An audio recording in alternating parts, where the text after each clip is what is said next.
years the team's won 2 straight, and what it would mean for those players, you know, the guys who put a lot on the line for you to advance, to be one step away from the Super Bowl? No, not that in depth with it, Carlos. It's more, you know, I'm so much into the mode now, and I want us thinking it's the next one. And we got 3 left, and we got to go get this one right now. And so, you know, I think let's do everything we can to put a good game plan together. These guys where they can digest it, be ready to go, good practice, and let's go get this one. And then, man, then we got to gear up for the next one. So I think it's very much business as usual. You know, I think it's too early to start getting there. I think that's where you got to be careful. You get complacent. I think that's great for everybody to feel good and love where we're at. But for us, we can't. We got to just stay on the tracks here. When we talked to you Monday, you said prep was focused on the Eagles because you had seen the Bucs already. Makes sense. But when you look at the Bucs, how much did that Week 6 game matter? How much have they changed or developed, whether individually or collectively, since that matchup? There's a lot of similarities. You know, they're still doing a lot of what they've done. You know, Todd's defense, first of all, I mean, he's been there for a number of years now, and they've got a number of guys on that defense, you know, that have been together. And so it's evolved so much, you know. And so he's got these things that they believe in, that they're pretty good at, the disguises, the pressure. And so you're going to see that no matter what. It's just maybe a different wrinkle to it, but they're really good at all of that, you know. So they have so many things about themselves that he's not going to go away from. Now, a lot of that is the fact that you can't always see everything. It's not easy to see. There is a lot of disguise. There is a lot of movement and you know, but it's like I said before, this is a better team than when we faced them. They're playing better football, and you know, but we're better too. So, you know, and that's the way it should be. Here we go, man. We're in the divisional against an opponent that only improved all year, and so did we. Their trajectory with the way they were able to kind of rattle off wins at the end of the season somewhat mirrors what you guys were able to do last year. Can you just speak to the confidence that they have right now going into the playoffs and kind of on the run that they had to close the year? Well, I think everything they've been through is what's made them who they are. No different than us. You know, they were pretty hot early, and then they hit a tough spot in there and had to find a way to get their confidence back, do a few things better, take care of the football, and they've been able to do that. And because of it, then they got back on this. You know, they're another one of these hottest team going, getting into the playoffs. So they're doing things right. They had to find a way to get over the hump and clean a few things up, but they never got panicked. They never went in the tank. And that's very much Todd Bowles too, man. There is, you know, got a lot of respect for Todd. He just the way he goes about his business, and you're not going to get him frazzled or him worried, or you know, he's all about, this is what we got to do, this is how we do it, and calm down, we'll be just fine. So, and that's why his team's playing the way it's playing. You know, one of the reasons. So, you know, a big challenge here, but they're playing with a lot of confidence. We talked about the offense being matched up against that defense, though. How do you envision that looking, man? I know they're a pretty tough defense. Yeah, look, I know that there's some things that we need to do because we do them well, and we can't go away from that. But at the same token, we got to be smart about how we attack them. You know, it's you know, some of this, the sledgehammer against a steel door can only last for so long. You know, we got to be smart about it. You know, I just bring up Vita Vea, and then, you know, just them creating the edges here with their overhangs. You know, they got length, size, explosiveness. Cansey's explosive up the middle, and then obviously, you know, Levante can run. You know, 45 can run, 52 can run and come downhill. Winfield's hell of a player. So they just, you know, their personnel and the way that they do things, their corners are really good, long, athletic. They just, when you're able to pressure the way they pressure, you're able to keep everything boxed in with your overhangs, and you got size in the middle and speed. It's tough. It's going to be tough. So I think for us, it's, you know, we have to find a way to stay efficient. We certainly can't have TFLs, you know. We know we can't drop back 50 times in this game either. So, you know, and look, our defense is going to need to play well. And they can, and they should. And when you guys switched out in the offseason, your entire backfield, brought in 2 new guys, kind of controversial at the time, kind of risk-taking at the time. I assume you like the way it's worked out, and this might be the type of game where that two-headed monster will really come into play. Yeah, well, yeah, we've loved what Montgomery and Gibbs have done, you know, and they're a vital piece of the production that we've had on offense. You know, they both bring something different to the table, and I would say the vision that we had is this is where it's coming, and it's showing up. So, you know, we're going to need to be able to get those guys involved. But I think this is one of those games you're going to need everybody. You really are, and we're going to need to be able to run it, get it in the hands of those guys. But I mean, St. Brown's got to be big for us. Josh Reynolds has got to be big for us. Laporta's got to be big for us. This is going to take everybody to move the football against this defense. This is a championship defense we're getting ready to face. This is one of the best ones in the league. It wasn't when we faced them the first time, and it still is. How valuable has Dr. Gavin been for this team, Garvin?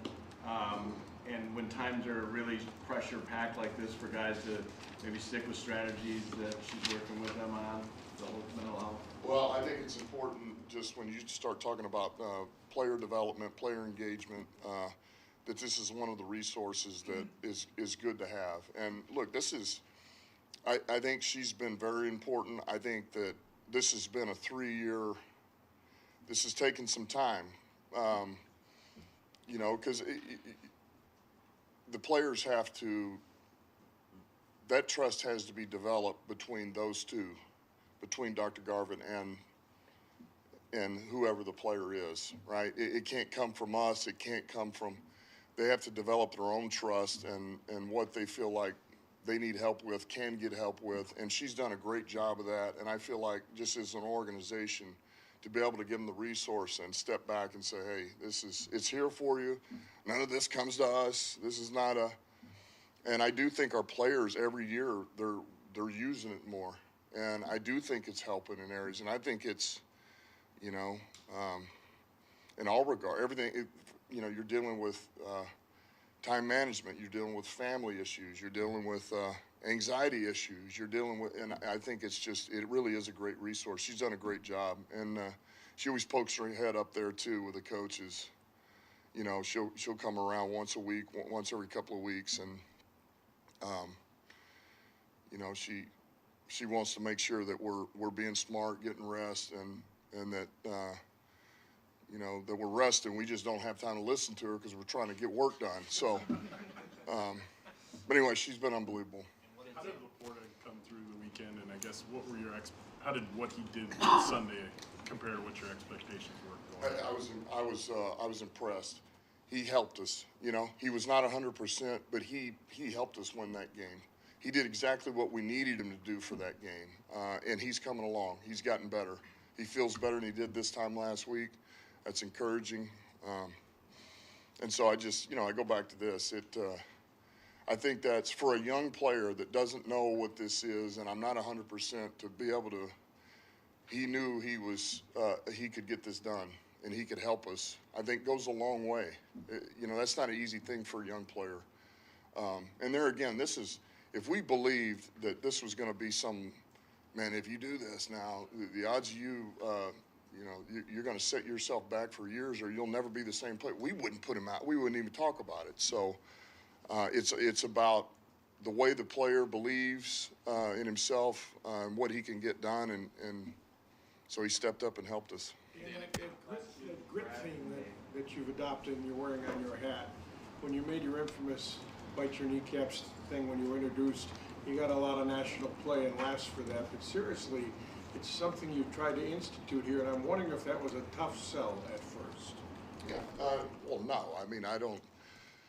No, because if it was, I didn't notice it, and I wasn't going to listen to it anyway. It's what we were doing here, and the players that are here are for that reason. The players that have been able to stick, and it's what we're about, and it's what we'll always be about, above everything else. If you don't have that, and you don't have intestinal fortitude or mental toughness, resiliency about you, then you're not going to be able to play here.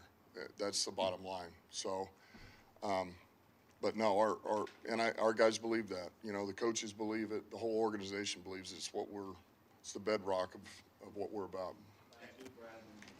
At quarterback, Baker and Jared certainly have different public personas. But do you see any similarities in how they've guided their teams in kind of this next chapter in their careers to this point? Well, yeah. Look, they're both leading their team. They're both the field general. They're both the ones that are making good decisions. They both hit a patch there in the middle of the year where there was a couple of turnovers, right? And they settled down and corrected a few things, and now both of them are taking care of the football. You know, I think they're both efficient quarterbacks. And I think they're both playing at a very high level. I think what you're seeing is two guys that there's a reason why they were drafted, where they were drafted, at what point in the draft, and I think you're seeing that. And these players are really giving you what they got. So, look, he's with the way he's playing right now, he's an issue, and he gets rid of the ball fast. He's accurate with it, and if you don't push the pocket on him, he can make these throws, and he's got receivers that can make plays on the ball, in the air, and run after catch. So, look, I've always been a Baker fan from afar. I loved him when he was coming out. I tell this story. This to me said a lot about him, and I went and worked Blake Andrews out when he was coming out of OU. They came out the same year, tight end. And so I went out there. Well, his quarterback, you know, it's cold, but he comes out there. I think he's got like flip-flops on. It's Baker. Baker's going to throw for him. Well, Baker threw for every one of his guys that was coming out that year, and I think he'd already had 2 private workouts the 2 days prior, and he had one that afternoon, and I think the one the next day. So that just says a lot about the guy. There's no wonder why people rally around him and follow him, because he's that type of teammate, right? I mean, there's a lot of guys who wouldn't do that. Well, I got to save my arm. I've got so-and-so club coming in. That wasn't him. So, you know, you can respect stuff like that now. Two to end it. Just first, Khalif Raymond, what's your level of optimism for this week? Is he close? He's better.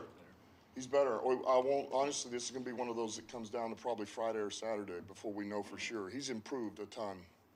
And then part 2, or second one, Kirby Joseph, he's caught some flack for a couple of the hits he's made the last couple of weeks. Just wondering what you say to him, if you counsel him about his play style at all, or are you comfortable with the way that he's... Look, that's how we play football here. Just keep your head up, see what you hit.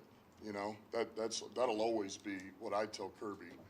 You know, just keep your eyes up so you don't hit on the crown of your helmet and, you know, you hit a spine, you know, you mess yourself up there. Just see what you hit. But no, I mean, he's going for the thigh board and you know, staying away from the head. And, you know, that's how we play defense here. We're not dirty. It's just, you know, we hit. Dan, can I squeeze in one more for you, if you don't mind? Just want to ask about your coordinators. I know this week's about you. I don't know if there's a better time to get this in. I was wondering what's your process that you've gone through this multiple years is just preparing for a potential replacement plan if you need to. What do you do? Well, I fill them all in on what goes on most of the time. I do as much as I can. I try to just give them things that I'm dealing with or have dealt with or things to think about. Right? When you get this opportunity or when this comes up, think about this. If I could do this over again, this is what I would do. You know, so I think more than anything, I try to give them a piece of situations that I deal with on a daily basis and that they need to be prepared for. And what I would do different, what I felt like I did right, or think about this. I just posed the question. All right, this is you. What would you do? And I give it to them. So I think that goes a long way. I think that helps. You know, and because when you do that, now they're forced into that situation. That's something they've not even thought about. They don't have to think about it. But when you present it to them that way, now all of a sudden you got to make a decision. So I've always tried to do that. Thank you, guys.